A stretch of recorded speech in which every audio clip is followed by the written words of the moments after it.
गावकीचा विचार करताना भावकीला विसरले। रोहित पवारांचा काका अजित पवारांना चिमटा, तर भावकीकडे लक्ष दिलं म्हणूनच आमदार झाला, अजित पवारांचं प्रत्युत्तर। महापालिकेमध्ये परिवर्तन अटळ, पापाची हंडी आम्ही फोडली। दहीहंडी उत्सवातनं मुख्यमंत्र्यांचा विरोधकांना टोला, तर महायुतीच विजयाची हंडी फोडणार, एकनाथ शिंदेंनाही विश्वास। कोकण नगर गोविंदा पथकानं रचला इतिहास। दहीहंडी उत्सवात 10 थरांची सलामी देत विश्वविक्रम। कोकण नगर पाठोपाठ जय जवान गोविंदा पथकाचेही 10 थर।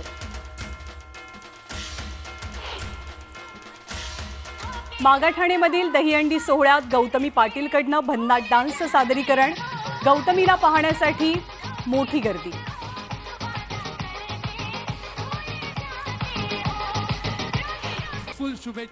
दहीहंडी उत्सवात कलाकारांची जंत्री। घाटकोपर, ठाणे, बोरिवले बॉलिवूडच्या कलाकारांनी उत्साह वाढवला, तर अभिनेत्री जान्हवी कपूरच्या मराठीतून शुभेच्छा। पुण्यामध्ये डीजे मुक्त दहीहंडी। पुनीत बालन ग्रुपकडनं कसबा पेठेत दहीहंडीचं आयोजन। ढोल ताशाच्या गजरात पारंपरिक दहीहंडी। मुंबईच्या मानखुर्दमधील बाल गोविंदा पथकातील 39 वर्षीय जगनमोहन चौधरी यांचा मृत्यू। मुंबईत आतापर्यंत दहीहंडी उत्सवात 30 गोविंदा जखमी। विदर्भ, मराठवाडा आणि पश्चिम महाराष्ट्रात जोरदार पाऊस। वाशिम आणि जळगावमध्ये ढगफुटी सदृश पाऊस। सोलापुरात खरीपाची पिकं पाण्याखाली।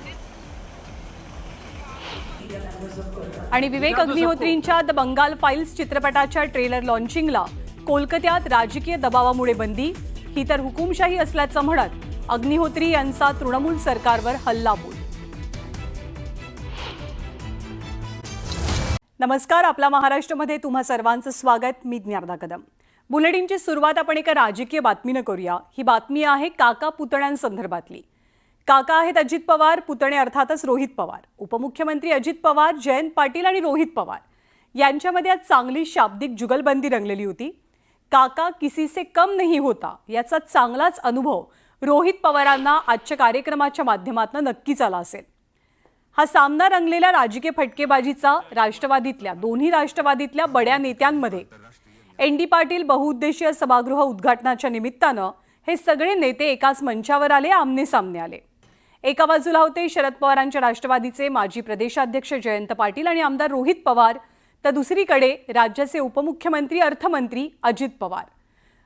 मग नव्या दमाच्या रोहित पवारांनी T20च्या जोशात आपले काका अजित पवारांना एका पाठोपाठ एक शाब्दिक बाउन्सर्स टाकले। पण अजित पवार तुफान फॉर्ममध्ये होते आणि एका कसलेल्या बॅट्समन प्रमाणे या दोनही नेत्यांच्या म्हणजे रोहित पवार आणि जयंत पाटील दोघांच्याही बॉलिंगवरती त्यांनी तुफान फटकेबाजी केली। पण त्याची सुरुवात झाली खूप इंटरेस्टिंग मुद्द्यानं। हा मुद्दा होता गावकी आणि भावकीचा।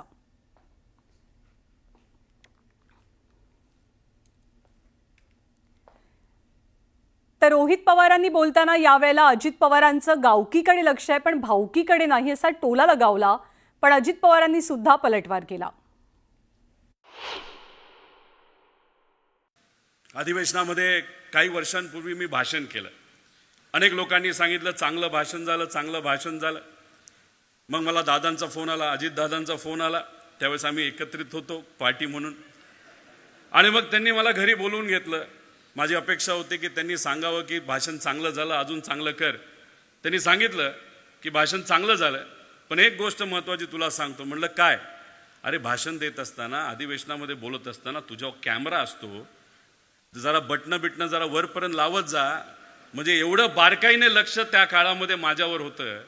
आता ते गावकीचा विचार करतात पण भावकीला कुठेतरी विसरलेले आहेत। अर्थमंत्री आहेत, कुठेतरी निधीच्या बाबतीत त्यांनी तिथं विचार करावा अशी मी विनंती करतो। आता ते गावकीचा विचार करतात पण भावकीला कुठेतरी विसरलेले आहेत। अर्थमंत्री आहेत, भावकीकडे लक्ष दिलं म्हणूनच तू आमदार झालास। जयंतराव, त्याला विचारा किती मतं पडली, पोस्टल बॅलेट मध्ये आलाय आपण। लढाई करायची असेल तर ती करताना कितीही फंदफितुरी झाली तरी जे आहेत त्यांच्या बरोबर घेऊन लढायचं एन.डी. पाटलांपासून सगळ्या स्वातंत्र्य सैनिकांनी आम्हाला शिकवलं. तर रोहितनं सांगितलं जयंत पाटलांचं 12 वाजता काय हेलिकॉप्टर आहे आणि मला त्या हेलिकॉप्टरमधनं जायचं. म्हटलं माझं भाषण ऐकायला नेमकी दोघं नाही आहेत. काका किसी से कम नहीं होता याचा चांगलाच अनुभव रोहित पवारांना शनिवारी आला असेल. हा सामना होता दोन्ही राष्ट्रवादीतल्या बड्या नेत्यांमधला. एन.डी. पाटील बहुउद्देशीय सभागृहाच्या उद्घाटनाच्या निमित्तानं हा सामना रंगला. एका बाजूला होते शरद पवारांच्या राष्ट्रवादीचे माजी प्रदेशाध्यक्ष जयंत पाटील आणि आमदार रोहित पवार, तर दुसऱ्या बाजूला होते राज्याचे उपमुख्यमंत्री अजित पवार. मग काय, नव्या दमाच्या रोहित पवारांनी T20च्या जोशात आपले काका अजित पवारांसमोर एकामागे एक बाउन्सरचा मारा केला. अजितदादांच्या बाबतीत बोलायचं झालं आणि बॉलिंगच्या स्टाईलमध्ये बोलायचं झालं तर दादा यॉर्कर टाकणारे आहेत, फास्ट बॉलर आहेत. त्यांच्या स्पीडचं काही प्रमाणात बॅट्समनला भीती वाटते. चंद्रकांत दादा इथे आहेत, कधी बॅटिंग करतात कधी बॉलिंग करतात. दुसरीकडे होते जयंत पाटलांसारखे अत्यंत मुरब्बी आणि खास ठेवणीतल्या शब्दांच्या गुगलीनं समोरच्याला बाद करणारे राजकीय नेते. जयंत पाटील साहेबांच्या बाबतीत बोलायचं झालं, कधी ऑफ स्पिन टाकतात, कधी लेग स्पिन टाकतात, कधी गुगली टाकतात आणि कधी कधी बॉल हातातच असतो पण आम्हाला बॅट्समनला असं वाटतं की बॉलिंग सुद्धा तिथं टाकली. बॉलिंगच्या स्टाईलमध्ये बोलायचं झालं तर दादा यॉर्कर टाकणारे आहेत. पण त्यांच्या समोर होते नमस्कार. पहिल्याच बॉलपासनं स्टान्स घेतलेले अजितदादांसारखे तुफान फटकेबाजी करणारे नेते.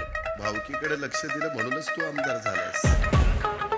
मग काय, या अराजकीय मंचावरती जोरदार फटकेबाजी झाली. या राजकीय फटकेबाजीचे मॅन ऑफ द मॅच ठरले अर्थातच अजित पवार.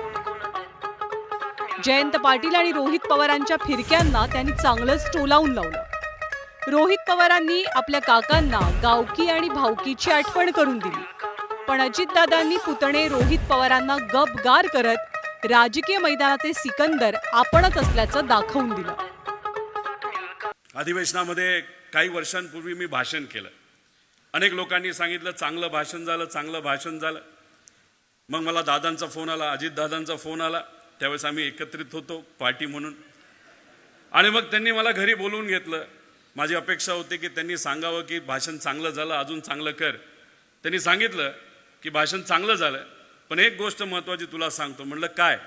अरे भाषण देत असताना, अधिवेशनामध्ये बोलत असताना तुझ्यावर कॅमेरा असतो, जरा बटणं जरा वरपर्यंत लावत जा. म्हणजे एवढं बारकाईने लक्ष त्या काळामध्ये माझ्यावर होतं. आता ते गावकीचा विचार करतात पण भावकीला कुठंतरी विसरलेले आहेत. अर्थमंत्री आहेत, कुठंतरी निधीच्या बाबतीत त्यांनी तिथं विचार करावा अशी मी विनंती करतो. मगाशी बोलत असताना काहींनी सांगितलं की बाबा दादा गावकीकडे लक्ष आहे, भावकीकडे पण लक्ष द्या. भावकीकडे लक्ष दिलं म्हणूनच तू आमदार झालास. जरा जयंतराव त्याला विचारा किती मतं पडली. पोस्टल बॅलेटमध्ये आलाय आपण. त्याच्यामुळं माझ्या कुणी मादी लागू नका. तुम्ही तुमचं काम करा, मी तुम्हाला एक अक्षर बोलणार नाही.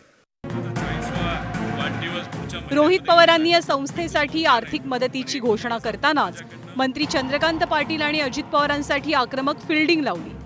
कारण रोहित पवारांनंतर हे दोन्ही नेते भाषण करणार होते.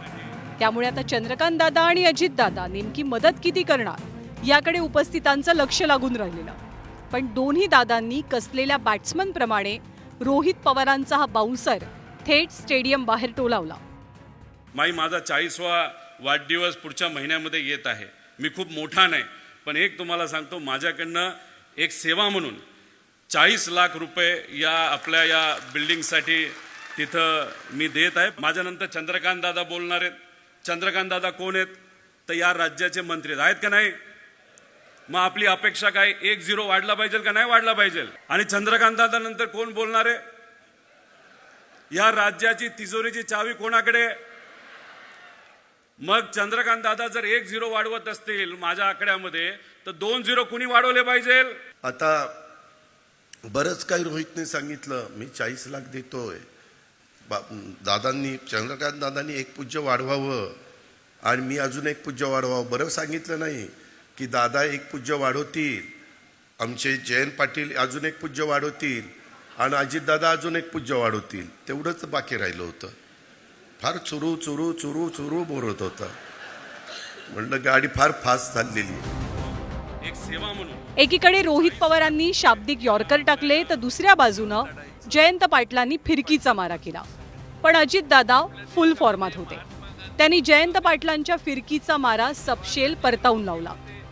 लढाई करायची असेल तर ती करताना कितीही फंदफितुरी झाली तरी जे आहे त्यांच्या बरोबर घेऊन लढायचं हे एन.डी. पाटलांपासून सगळ्या स्वातंत्र्य सैनिकांनी आम्हाला शिकवलेलं आहे. हा प्रॉब्लेम आहे आणि हे आमचं वाळवे तालुक्याचं स्वाभिमानाचं केंद्र पण आहे. आणि त्यामुळे मला तर मगाशी ह्यांची सगळ्यांची भाषणं झाली तसं तसं माझं संकट चाललेलं होतं. आणि जयंतराव गेले. मला वाटलं की मला एकाने सांगितलं, रोहितनंच सांगितलं, जयंत पाटलांचं 12 वाजता काय हेलिकॉप्टर आहे आणि मला त्या हेलिकॉप्टरमधनं जायचं. म्हणलं माझं भाषण ऐकायला नेमकी ही दोघं नाही आहेत आणि मी तर हे सगळं ठरवलेलं होतं. ही बोलून मात्र गेली.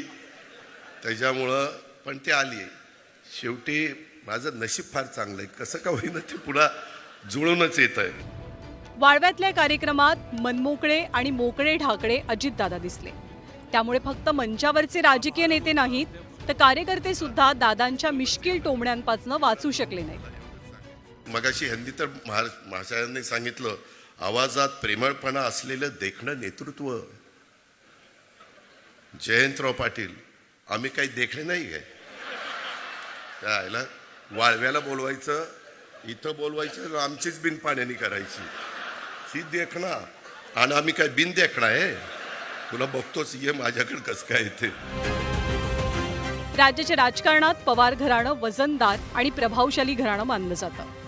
राष्ट्रवादीतल्या फुटीनंतर दादा आणि रोहित पवारांमध्ये रंगलेली जुगलबंदी ही महाराष्ट्रासाठी काही नवी नाहीये आणि त्याचीच एक झलक शनिवारी पुन्हा एकदा पाहायला मिळाली. Bureau report, news 18 Lokmat.